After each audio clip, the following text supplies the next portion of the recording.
Hello everyone, welcome back to my new maths vlog. Maths vlog বললাম কারণ আমার ভ্লগটা একদম রাতের থেকে শুরু। মানে অন্যদিন সকাল থেকে হয়, আজকে একদম রাত থেকে শুরু।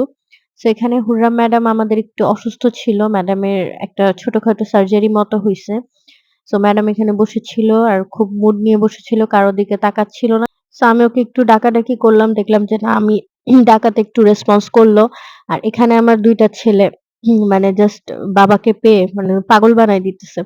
২ জনের ২ রকম ডিমান্ড, ২ জনের ডিমান্ডের শেষ নাই। আর এদিকে হচ্ছে ওদের ডিমান্ড ফুলফিল করতে, করতে ওদের বাবা প্রায় পাগল। তারপরে যাই হোক, এখন আমি রাতের বেলা হচ্ছে একদম ১টা থেকে আমার কাজ শুরু করব। পরের দিন আমাদের বাসায় একটা ইফতার পার্টি আছে। সো ওইটার জন্য আগের দিন রাত থেকে আমি প্রিপারেশন না নিলে পরের দিন আমি কোনো কিছু কুলায় উঠতে পারব না। তো আমি হচ্ছে এখানে ডিম চপগুলা বানায় রাখলাম, আলুর চপও বানায় রাখছি। আর এটা একদম সকালে আমার একটা পার্সেল ছিল। অর্গানিক মেহেদি অর্ডার করেছিলাম। কারণ লাস্ট মোমেন্টে ঢাকা থেকে আনানো একটু হ্যাসেল। সো আমি হচ্ছে গাজীপুর থেকে অর্ডার করি। অ্যান্ড যে ডেলিভারি দিতে আসে তার বিহেভিয়ার যেমন খারাপ, পেজ ওনারের বিহেভিয়ার তার থেকেও বেশি খারাপ। মানে আগেরবারও তার থেকে আমি মেহেদি নিয়েছিলাম। তখনও তার ডেলিভারি বয়টা খুবই রাফ ছিল। আমি সিউর এরা কোনো প্রফেশনাল ডেলিভারি বয়দের প্রোডাক্ট ডেলিভারি করে না। মানে ক্যাজুয়াল হয়তো বাসার কাউকে দিয়ে পাঠিয়ে দেয়। যে কারণে তারাও বুঝে উঠতে পারে না যে আসলে কেমন বিহেভিয়ার করা উচিত। তাদের কাছে ভাঙতি থাকে না। তারা অ্যাড্রেস বুঝে না। সো আমি এবার তার পার্সেলটা আমি রাখি নাই। আমি জানি যে একটা পার্সেল না রাখা এটা কতটা হ্যাসেল। আমারও বিজনেস আছে। বাট আমার ঐদিন আসলে আমিও হেল্পলেস ছিলাম। তার বিহেভিয়ার খারাপ ছিল। সে আমাকে টাকা ভাঙিয়ে দিতে পারবে না।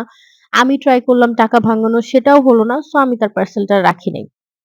তারপর যাই হোক, আমি হচ্ছে উপরে এসে এখন ঝটপট আমার কাজগুলা শেষ করব। পরোটা বানিয়ে ফেলেছি। এখানে গরুর মাংসও আমার বসানো হয়ে গেছে। তারপর আমি হচ্ছে ঐদিন হেয়ার প্যাকও দিয়েছিলাম। আমার ভাবলাম যে আমার চুলগুলোর অবস্থা খুবই খারাপ। সো চুলটা একটু সেট করা দরকার। সো আমি ওইদিন হেয়ার প্যাক দিয়েছিলাম। তারপরেই তো ইফতারের আগে চলে আসছে আমার গেস্টরা।